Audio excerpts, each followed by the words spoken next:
Kehadiran Direktur Utama PT MIFA Bersaudara Insinyur Slamet Haryadi untuk meresmikan Balai Semebut yang dibangun di pesantren Serambi Aceh disambut langsung oleh pimpinan Dayah Abu Mahmudin. Yang diiringi oleh para santri Selamat Badar, pada kegiatan tersebut juga adanya penganugerahan kehormatan kepada Direktur Utama sebagai gurek hormatan. Kita mengikuti Undang-Undang Nomor 11 2006 di mana sekurang-kurangnya mengalokasikan 1%. Nah, perusahaan khususnya PT MIFA Bersaudara itu komitmen penuh menjaga mengikuti regulasi pemerintah yang ada, baik daerah maupun pusat. Nah, khusus CSR ini setiap tahun kita membuat anggaran sesuai ketentuan tersebut.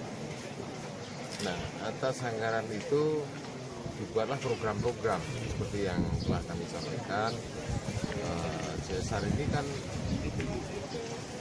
adalah wujud keterlibatan perusahaan dimanapun dia berada beroperasi, harus terlibat di dalam pengembangan masyarakat setempat khususnya ya.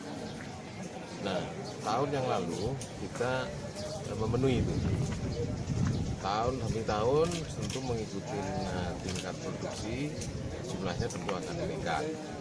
Nah, khusus dengan Pondok Pesantren Serambi Aceh ini yang dipimpin oleh Abu Mahmudin khususnya, ini salah satu pengabdian MIFA di pilar kedua, yaitu pilar keagamaan. Pembangunan Balai Semebut dan juga drainase, pembangunan tersebut dari dana program pengembangan masyarakat CSR PT MIFA Bersaudara tahun anggaran 2018. Dari Malabo Aceh, Dimas Fuadi, tim liputan melaporkan.